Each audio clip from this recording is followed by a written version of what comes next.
पकड़े जाने पर इतना रुपया का जुर्माना किया जाएगा। बहुत जगह सार्वजनिक प्लेस में लिखा रहता थूकना मना है। तो थूकना मतलब आप वहां थूक नहीं सकते। जब पान खा करके या गुटखा खा करके या जनरली जो है कुछ नहीं खाए तो भी किसी को थूकने का आदत रहता है, वो भी थूकता है। तो थूकना का आप सेंटेंस बना सकते हैं कि डोंट स्पीट हियर। वहां लिख सकते हैं don't spit here. Don't spit here का मतलब हो गया यहाँ नहीं थूके। नहीं, डोंट इसका वाक्य बना दिए डोंट स्पीट हियर, यहाँ नहीं थूके, मतलब यहाँ थूकना मना है, अर्थात यहाँ ना थूके। इसी वाक्य को जो है इसी सेंटेंस वर्ड को हम लोग सेंटेंस में यूज कर रहे हैं। स्पीड का वाक्य बना सकते हैं डोंट स्पीट हियर। अब कोई जरूरी नहीं है कि यही वाक्य बनेगा, वाक्य आप पर निर्भर करता है आप कैसा वाक्य बना सकते हैं। अब दूसरा वर्ड है खांसना। खांसना जिसको बोलता है कफ। आप जो है खांसी जब होता है आदमी कफ सिरप लेता है और कफ सिरप में लिखा जाता है कफ सिरप। तो सिरप मतलब होता है शरबत, वैसे सिरप में होता है शरबत। तो कफ मतलब कफ से रिलेटेड। आपके अंदर जो खराश है, जो कफ है, जो गंदगी है, जो खांसी के समय होता है, उसी को हम लोग निकालने के लिए बाहर कैसे निकलेगा, उसी निकालने के लिए हम लोग कफ सिरप पीते हैं। या हम लोग क्या करते हैं, ये बना करके जो है हम लोग काढ़ा वगैरह बना करके पीते हैं ताकि अंदर का जो है कफ बाहर निकले और हमें मतलब रिलीफ मिले, ताकि हम लोग शांति से रह सके या सो सके। तो खांसना के लिए बोलते हैं कफ। कफ में होता है खांसना, ठीक है। और खांसने में भी बहुत जगह कहता है कि यहाँ नहीं खांसे। जैसे खांसना क्या है, मना है। यह बोलता है कि खांसने से पहले मुंह को या नाक को ढक लेना चाहिए। आप कोरोना प्रोटोकॉल में आपने लिखा होगा या उसमें आपने सुना भी होगा या पढ़ा होगा कि must cover your mouth and nose before cough, यानी खांसने से पहले अपने नाक और मुंह को ढक लेना चाहिए ताकि हमारे मुंह से या नाक से जो कीटाणु है या वायरस या जीवाणु है या अशुद्ध है वह बाहर ना निकले और दूसरे के शरीर के अंदर प्रवेश ना करे। इसलिए खांसने से पहले हमें अपने नाक और मुंह को ढकना चाहिए। ये भी कोविड प्रोटोकॉल का जो है एक नियम है। तो वाक्य हम बना सकते हैं कि मस्ट कवर, मस्ट तो वाक्य हम लोग बनाएंगे must cover your nose and mouth during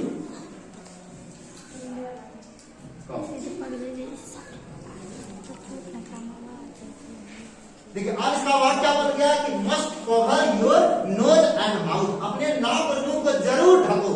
और ड्यूरिंग कफिंग मतलब खांसने के दरमियान, जब कभी भी आप खांस रहे हैं या वाइल भी बोल सकते हैं, WHI यानी वाइल भी आप यूज कर सकते हैं। वाइल कफिंग यानी खांसने के दरमियान, ड्यूरिंग मतलब हो गया दौरान या अवधि में, खांसने की अवधि में या खांसने के दरमियान अपने नाक और मुंह को या तो आप ड्यूरिंग लिखिए या तो ये वाइल लिखिए, दोनों एक चीज लिख सकते हैं। तो must cover your nose and mouth during coughing, यानी खांसने से पहले अपने नाक और मुंह को अवश्य ढक लो। तो ये हो गया इसका सेंटेंस। अब ढकार करना, ढकार करने को इंग्लिश में बोलते हैं BALCH, बैच मींस होता है ढकार करना। जैसे खा लेता कोई आदमी, ज्यादा खा लेता ओवर, तो उसको ढकार आता, पेट भरने के बाद ढकार आ गया, लंबा ढकार किया। नहीं, व्हाई डू यू, हम बात बना सकते हैं why do you death here.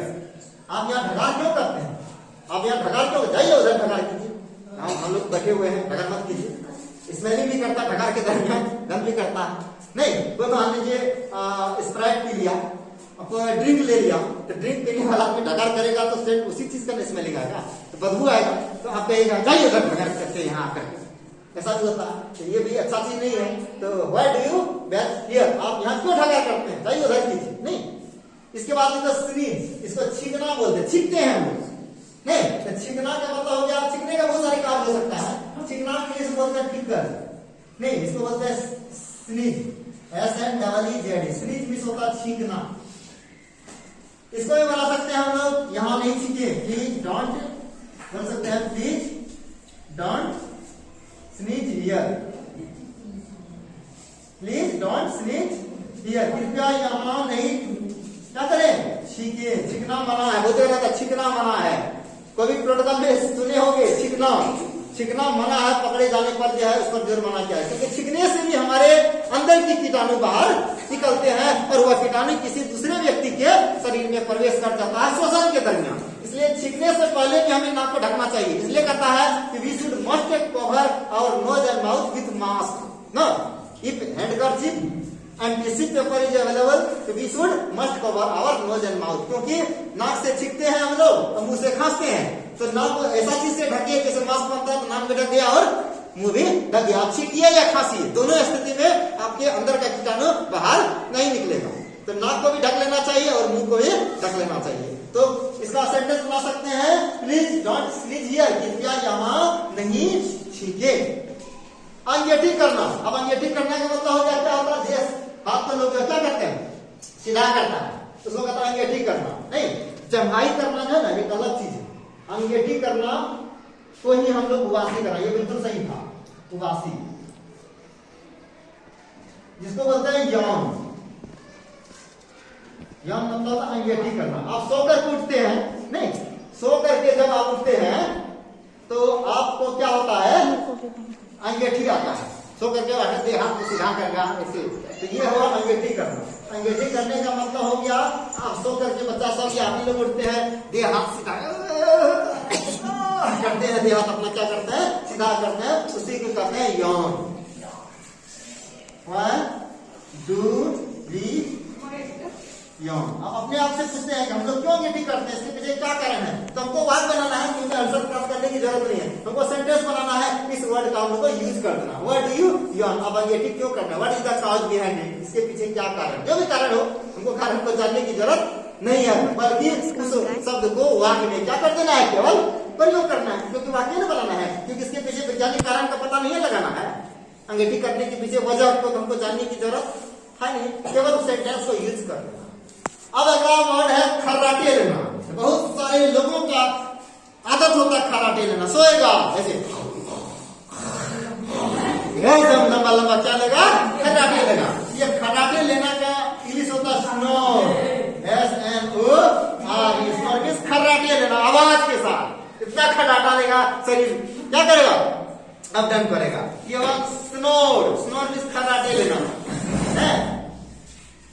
Many, इसका सेंटेंस बना रहे हैं, मेनी पीपल स्नोर, बहुत सारे लोग खर्राटे लेते हैं, कब, ड्यूरिंग लॉन्ग स्लीप। कोई आदमी जो है लंबा नींद लेता है, बहुत देर तक सोता है, देखो खूब खर्राटे लेना। तो many people snore during long sleep, लंबे नींद के दरमियान बहुत सारे लोग क्या करते हैं, खर्राटे लेते हैं। तो ये वाक्य बना है, आप पर डिपेंड करता है कि कैसा वाक्य बनाओ। किसी को बोलता है व्हाट डू यू स्नोर, आप क्यों खर्राटे लेते हैं, सीधा सीधा सोते हैं, आपकी खर्राटे से बहुत सारे आदमी का नींद क्या होता है, डिस्टर्ब होता है। आप पढ़ रहे हैं या बहुत सारे लोग बैठा हुआ है, तो खर्राटे ले रहा हूँ, उसके खर्राटे लेने से आपको डिस्टर्ब होता होगा कि नहीं होगा। तो आप लोग कभी कभी छोटे बच्चे का खर्राटे लेता है, तमाचा भी खींच देते हैं, ऐसे सोता है खर्राटे लेकर के, सबको डिस्टर्ब कर रखा है, लोग को सोने नहीं देता है। अब आदत होता है, कर क्या सकता है उसको, तो अब खर्राटा लेना वो जान करके नहीं लेता, उसका आदत बना है। आदत को हम लोग क्या करोगे, हटा दोगे, नहीं हटा। तो many people snore during long sleep. चलिए दांत किटकिटाना, दांत किटकिटाना, देखिए ग्रीड द टीथ। कब दांत किटकिटाते हैं, जब ठंडी लगता है आदमी को, जब ठंडी लगेगा ना, ठंड लगेगा तो आदमी दांत जो है किटकिटाने लगता है, गुस्सा से कितना आदमी दांत किटकिटाता है। तो ग्रीड द टीथ, वैसे ग्रीड में होता पीसना, यहाँ दांत से पीसते हैं, कोई चीज चलाते तो नहीं है, फिर भी चलिए स्पोकन है, इस तरह का वर्ड का अनेक कार्य में यूज हो सकता है। तो ग्रीड द टीथ का मतलब दांत किटकिटाना। He always grits the teeth, इसका मतलब हो गया वो हमेशा अपने दांतों को क्या करता है, किटकिटाता है। सेंटेंस है, ही ऑलवेज ग्रीड्स द टीथ, वो हमेशा अपने दांतों को क्या करता है, किटकिटाता है। कब, विंटर में, तो विंटर भी इसमें डाल सकते हैं, या ड्यूरिंग विंटर लिखोगे, चल छोड़िए यही से रहने दीजिए। ही ऑलवेज ग्रीड्स द टीथ, वो हमेशा अपने दांतों को किटकिटाता है। करने के पहले हिंदी हुआ, हिंदी से इंग्लिश में हम लोग गए और इस वर्ड को हम लोग फिर अपने वाक्य में प्रयोग कर दिए, यूज कर दिए। चलिए दर्द से कराहना, जब किसी को दर्द होता है, चाहे जैसा भी दर्द हो, फिजिकल दर्द हो या जैसा भी दर्द हो, दर्द से आदमी क्या होता है, कराहता है, चिल्लाता है। पेशेंट सबको दर्द होता है ना, रोगी सबको, देखो भर रात चिल्लाएगा, इतना चिल्लाएगा दूसरे को भी वो डिस्टर्ब करेगा। इसको कहता है ग्रोन, GROAN। ग्रोन मतलब होता है दर्द से कराना। अब उसको आप डांटिएगा नहीं, बेचारा को दर्द है, दर्द से करा रहा तो डिस्टर्ब करने नहीं करेगा, उसको क्या कीजिएगा, और मारिएगा, मार तो नहीं सकते, बेचारा को कष्ट है तब ना वो जो है दर्द से करा रहा है। इसको कहता है ग्रोन। ग्रोन मीन्स होता है दर्द से कराना। We grown in pain. Pain मतलब क्या होता है, दर्द है। तो हम लोग दर्द में क्या करते हैं, कराते हैं, यानी कराने का मतलब उसे आवाज करना, चिल्लाना, और वो जैसे भी मुंह से निकलता है वो अपना निकलता है। We grown in pain, pain में, दर्द में हम लोग कराते हैं। कराने मतलब रोता भी, कितना आदमी का रोता भी है, कितना आदमी आवाज से केवल इस बात को फील करता है। उंगली चटकाना, तो उंगली चटकाना का मतलब होता है, उंगली चटकाना, उंगली चटकाना का मतलब क्रैकिंग द नकल्स। देखिए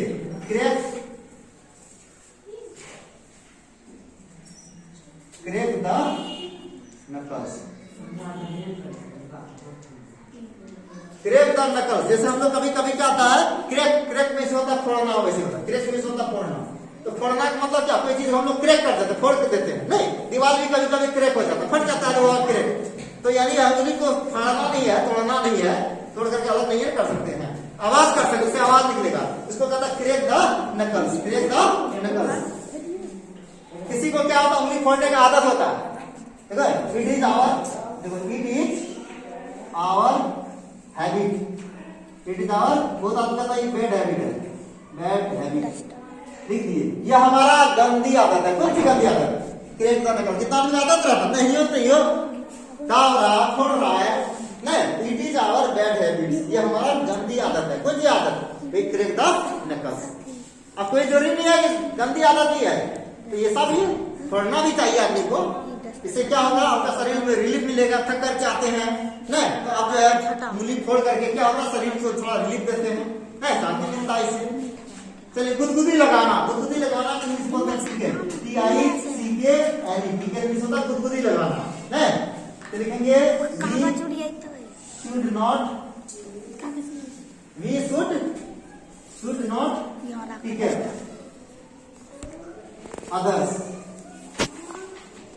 we should not tickle other. Other मतलब होता है दूसरे को, हमें दूसरे को गुदगुदी नहीं लगाना, लगाना है तो अपने आप को लगाना, दूसरे को मत लगाना, नहीं, we should not tickle others, हमें दूसरे को क्या नहीं करना चाहिए, गुदगुदी लगाना। ये भी किसी का आदत होता है, गुदगुदी लगाना भी किसी का बैड हैबिट होता है, गंदी आदत होता है, इसलिए हमें किसी को गुदगुदी नहीं लगाना चाहिए, इससे क्या होता है, डिस्टर्ब होता है। तो इस प्रकार टिकल का हम लोग यूज, सब वर्ड का जो यूज किए। अब नेक्स्ट वर्ड है हम लोगों का चिकोटी काटना। ये घरेलू लैंग्वेज में हम लोग उसको बोलते हैं चिकोटी काटना। चिकोटी काटना लोग बोलता है चुट्टी काटना, लेकिन रियल में होता है चिकोटी काटना। इसको इंग्लिश में बोलते हैं पिंच, पिंच मतलब चिकोटी काटना। नहीं, आप बोलते हैं व्हाई डिड यू, क्या बना दियो, why did you pinch her, why did you pinch her, आपने उसको क्यों चिकोटी काटा, किसी को चिकोटी काट ली और वो कंप्लेन कर दिया, सर इसने हमको चिकोटी काट लिया, पिंच कर दिया। हमने उससे पूछा why did you pinch her, आपने उसे क्यों चिकोटी काटा, क्यों पिंच किया, क्या कारण है, नहीं आपको पनिशमेंट किया जाएगा। Why do you pinch others, आप दूसरे को क्यों पिंच करते हैं, क्यों चिकोटी काटते हैं, this is your bad habit, ये आपका गंदी आदत है। ये वाक्य आप कुछ भी बना सकते हैं, आप पर निर्भर करता है कि किस तरह का वाक्य आपको बनाइएगा। तो हमने जो बनाया why did you pinch her, आपने उसको यानी उस लड़की को क्यों पिंच किया, ये बात है। उल्टी करना वॉमिट भी होता है और पिंच भी होता है। देखिए इसका एक और होता है PUK, मतलब भी उल्टी करना होता है, वॉमिट, वॉमिट तो सभी जानता है। तो वॉमिट का मतलब हो गया please don't vomit, vomit here, कृपया यहाँ किसी नहीं, सॉरी यहाँ उल्टी मत कीजिए, जाइए उधर कीजिए, नहीं तो इतना मतलब है यहाँ उल्टी किया, जो उधर करो, प्लीज डोंट वॉमिट हियर, कृपया यहाँ उल्टी ना करें, कृपया यहाँ उल्टी मत कीजिए, वॉमिट देयर, वहां उल्टी कीजिए, नहीं प्रकार होता है। बुखार के इस समय या उल्टी होने का बहुत सारे काज होता है, नहीं ज्यादा खा लिया इससे भी उल्टी हो सकता है। हाँफना, हाँफना को बोलते हैं रैंड, गैस होना। हाँफना का रैंड या गैस होता है, रैंड या गैस। दिस डॉग ऑलवेज, यह कुत्ता हमेशा रैंड्स, देखिए दिस डॉग ऑलवेज रैंड्स हियर, मतलब यह कुत्ता हमेशा यहाँ क्या करता है, हाँफता है। कुत्ता सब तुम देखते होगे, अक्सर हम लोग देखते हैं कुत्ता को, ये सब क्या करेगा, हाँफते रहेगा, नहीं तो दांत वह क्या करता है, जीभ निकाल करके हाँफते रहता है। तो गर्मी के समय में खास करके देखते हो, तो दिस डॉग ऑलवेज रैंड्स हियर, यह कुत्ता हमेशा यहाँ हाँफता है, और जगह दूसरी जगह नहीं जा करके इसी जगह आकर के बार बार क्या करते रहता है, हाँफते रहता है। ये हाँफना का जो रैंड या गैस होता है, इन वर्ड का सेंटेंस में यूज किया गया। चलिए दांत काटना, तो दांत काटना का होता बाइट, चाहे हम दांत काटे या कोई जानवर दांत काटे, तो दांत काटना को बोलते हैं बाइट। अगर कोई सामान से कोई चीज काटते हैं तो उसको बोलते हैं कट, छुरी से कैंची से कोई चीज काटे तो उसको बोलेंगे सीयूटी कट। और दांत से कोई चीज काटे, रस्सी वगैरह या कोई चीज को या जो भी चीज काटे या दूसरे को दांत काट लिए उसको बोलते हैं बाइट। बाइट मीन्स होता है दांत से काटना है। प्लीज और बना देंगे कि व्हाई डिड यू बाइट अस, आपने हमें क्यों काटा, क्यों काटा मतलब कुछ ही काटा, दांत से काटा। कोई होता है ऐसा है कि बहुत सारे आदमी ने झगड़ा में दांत काट लेता है, एक दूसरे को दांत काट लिया। तो अब सवाल किया कि व्हाई डिड यू बाइट अस, आपने हम लोगों को क्यों दांत काटा, क्यों दांत काटा, सबको दांत काट लिया एक दूसरे से, तो क्यों आपने दांत काटा, एक बार से पूछा गया। झपकी लेना, झपकी लेना को बोलते हैं नैप, NAP, नैप मीन्स झपकी लेना, नैप मीन्स झपकी लेना। तो मेनी पीपल, बहुत सारे लोग या मेनी चिल्ड्रेन, बहुत बच्चे nap by reading at night. देखो बहुत सारे बच्चे जब रात में पढ़ते हैं ना, झपकियां लेते हैं। ये बात देखो, मेनी चिल्ड्रेन यानी बहुत सारे बच्चे नैप मतलब झपकी लेते हैं, कब, जब रीडिंग एट नाइट, जब रात में पढ़ते हैं। दिन में तो किसी प्रकार समय कट जाता है, रात में जब पढ़ने जाएगा उसको सवेरे नींद आ जाएगा, और नींद आ जाएगा तो वह झपकी लेता है। इसको बना सकते हैं कि many children nap while reading at night. एक वर्ड है आपका, उसको कहते हैं, आप हिंदी इसका हमने लिखाएंगे, आप खुद जान जाइए क्या है, यानी इसको बोलते हैं थॉट, इंग्लिश लिखाएंगे थॉट। तो थॉट को हम लोग हिंदी को क्या बोल सकते हैं, इंग्लिश में बताएंगे, हिंदी नहीं बताएंगे। इसको कहते हैं एक्सपोज गैसेस, यानी गैस निकालना। अब कौन गैस होता है बस खुद समझ गए होंगे, इसको कहता है एक्सपोज गैसेस, यानी गैस को निकालना। इसको इंग्लिश बोला जाता है थॉट। थॉट मतलब एक्सपोज गैसेस यानी गैस निकालना।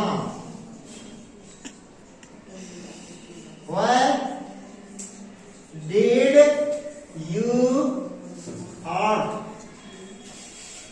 Why did you fart here? आपने यहाँ क्यों फाट किया, आपने इसको डांटा, क्योंकि बैड स्पेलिंग फैला दिया, तो बैड स्पेलिंग फैला दिया तो आपने इसको डांटा। Why did you fart here? आपने यहाँ क्यों फाट किया, क्यों एक्सपोज किया गैस को, क्यों गैस निकाला, इसके लिए आप उसको डांट दिए, फटकार दिए। तो आज हम लोग इन सारे वर्ड को सीखे, और साथ ही साथ मुझे आशा है कि you will must use these words, such important words in your English spoken language, so that your English language may be improved. आज हमें आशा है कि आप लोग इन सारे इंपोर्टेंट वर्ड को सीखा, साथ ही साथ हम लोग इन वर्ड को अपने लैंग्वेज में, अपने बोलचाल की भाषा में प्रयोग करें, जो इंपोर्टेंट है। क्योंकि हिंदी में हम लोग तो यूज कर लेते हैं, लेकिन जब इंग्लिश की बात आती है तो हम लोग पीछे हट जाते हैं। तो प्यारे बच्चों, आप लोगों को पीछे हटने की जरूरत नहीं है, आप लोगों को डरने की जरूरत नहीं है। अगर किसी बच्चे को या किसी व्यक्ति को अंग्रेजी बोलते, पढ़ते, लिखते हुए देखते हो तो हमें शर्मिंदगी महसूस होती है, लेकिन शर्मिंदगी शर्मिंदगी महसूस करने की कोई जरूरत नहीं है। आप भी डटिए, सामना कीजिए। तो सामना कैसे कर सकते हैं? मार करके सामना करने की जरूरत नहीं है, लड़ने की जरूरत नहीं है, पढ़ने की जरूरत। आप पढ़ करके सीखिए, जानिए, ट्रांसलेट कीजिए, ताकि आप भी उसका करारे जवाब दीजिए, ताकि उसको भी पता चल जाएगा कि वह भी अंग्रेजी जानता है और हमारा मुकाबला कर सकता है। या मुकाबले करने के लिए लाठी की जरूरत नहीं है, स्टिक की जरूरत नहीं है, दिमाग की जरूरत है और केवल पढ़ने की जरूरत है। तो पढ़िए, प्रतिदिन 10-15 वर्ड अगर डेली याद करते हैं, ट्रांसलेशन बनाते हैं, उसको यूज करते हैं, surely your English language will be improved and you will be also able to speak with them. आप भी उसके साथ आसानी से अंग्रेजी बोलने में समर्थ हो पाइएगा। I hope that you will fulfil this all things which will be provided from here। मुझे आशा है कि आप लोग जरूर इसको कंप्लीट कीजिएगा। आज इतना ही, फिर next day we will meet to each other in our class to take another video। Thanks to all।